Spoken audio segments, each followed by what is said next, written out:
estamos vivendo hoje no Brasil não é justiça, é uma perseguição política. A Polícia Federal e o STF passaram a usar as suas estruturas não somente para defender a lei, mas para intimidar os adversários políticos. Como é fácil impor uma ditadura no Brasil? Como é fácil?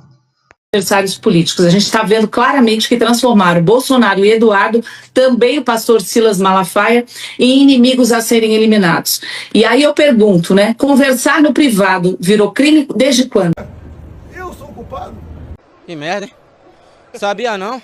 Eu que sou golpista? Encontraram a minuta de golpe do Anderson na mesa do Bolsonaro. Sim! Que havia requerido, meu advogado havia requerido, mandou para mim, eu imprimi. Eu queria saber o que era isso.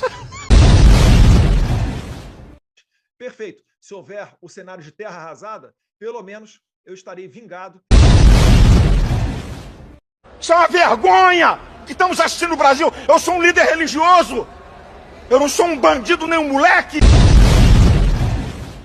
Então, nós estamos vivendo uma situação onde os que estão violando a Constituição querem insinuar que alguém quer dar golpe, quando o golpe já foi dado pelo ditador da toga, Alexandre de Moraes. Essa que é a verdade. Falei pro Eduardo, vai pro meio de um cacete, pô. O cara tá sendo contra você, essa fogueira de merda de vaidade.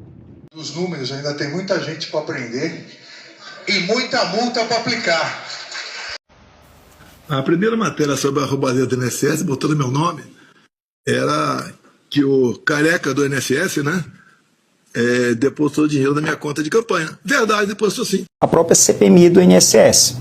A gente está diante de uma oportunidade fantástica de fazer uma investigação com toda a força que uma CPMI, uma comissão parlamentar mista de inquérito que reúne deputados e senadores para aprofundar uma investigação que não é desse governo, não é do governo passado, é uma fraude, uma instituição criminosa, são bandidos que roubam dinheiro de pessoas idosas, trabalhadores rurais, beneficiários do BPC, mães atípicas, pessoas com deficiência que precisam de um salário mínimo para poder comprar um medicamento, para poder comprar um alimento, para poder se manter. Um mínimo existencial que não dá para muita coisa.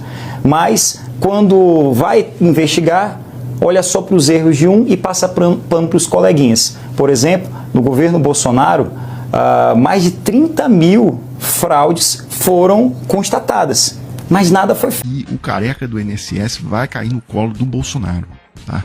Tudo indica. Porque, primeiro, só lembrando quem que é esse sujeito. Segundo a polícia, empresas do careca do INSS recebiam dinheiro das entidades investigadas. A PF afirmou que pessoas físicas e jurídicas relacionadas a Antônio Carlos Camilo Antunes receberam 48 milhões de reais diretamente de entidades associativas. E aí, por que ele vai cair no colo do Bolsonaro? Olha só, já tinha aquela notícia divulgada ontem que ele doou R$1 à campanha do Bolsonaro em 2022. Assim, essa informação, inclusive, consta lá no site oficial, no TSE e etc. Agora, esse valor de R$1 chamou a atenção, tá? E eu tenho que agradecer as pessoas que comentam aqui na página e tal. Um espectador aqui do Desmascarando me alertou para o seguinte, e aí eu relembrei desse episódio mesmo. Havia uma corrente entre os bolsonaristas, é porque o nível de psicopatia é tão grande, de loucura, de insanidade, que a gente até esquece dos episódios. Mas existia uma corrente em grupos de WhatsApp bolsonaristas que criaram ali, na eleição de 2022, um movimento para se doar R$1 para o Bolsonaro, e isso serviria como comprovante do número de pessoas que queriam votar no Bolsonaro. Então, por exemplo, se eles conseguissem ali 60 milhões, 70 milhões de pessoas diferentes doando R$1 cada uma para o Bolsonaro, isso serviria como um comprovante de que tinha 70 milhões de bolsonaristas no país, então teria que o Bolsonaro ter pelo menos 70 milhões de votos. A lógica era essa. Isso serviria, esse comprovante de Pix, serviria como o comprovante impresso eleitoral. Tá? Então eles diziam, olha só, muitos dos conteúdos postados nos grupos usam um tom inflamado e justificam a doação como forma de impedir uma fraude eleitoral. Eles diziam, vamos nos tornar estatística no TSE e uma campanha nacional para computar os apoiadores de Bolsonaro e servir de parâmetro para uma possível comparação com a quantidade de votos recebidos na eleição. São outras frases que dão o tom à campanha nos grupos para incentivar as doações. Pronto. Então, na verdade, pessoal, o que nós estamos falando aqui é o seguinte, o careca do INSS, é bolsonarista, mas assim, daqueles bolsonaristas mais psicopatas, aqueles caras daqueles grupos, do esgoto mesmo, dos grupões de WhatsApp.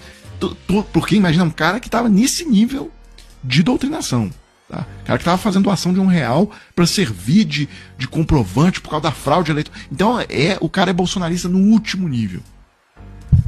E aí as coisas vão se evoluindo, porque o cara que mais recebeu dinheiro do careca do INSS é aquele cara que era o procurador-chefe do INSS. E ele foi nomeado pelo Bolsonaro. Tá? Mostrei para vocês aqui até a portaria de nomeação dele. Foi nomeado em abril de 2020. E hoje surge na Folha de São Paulo uma notícia: ex-ministro citado pela Polícia Federal no caso do INSS foi assessor de deputados do PL e do MDB e filiado ao PSD. José Carlos Oliveira trabalhou nos gabinetes de Márcio Alvino, do PL de São Paulo. Tá? Então, vocês vejam que a coisa, você começa a remexer ali, tá começando a aparecer Bolsonaro nesse esquema do INSS, né, que foi desbaratado agora pela CGU e pela PF do governo atual. Mais de 30 mil fraudes foram constatadas, mas nada foi feito. Agora, essas fraudes, as mesmas, ocorreram, mas a investigação está avançando na Polícia Federal.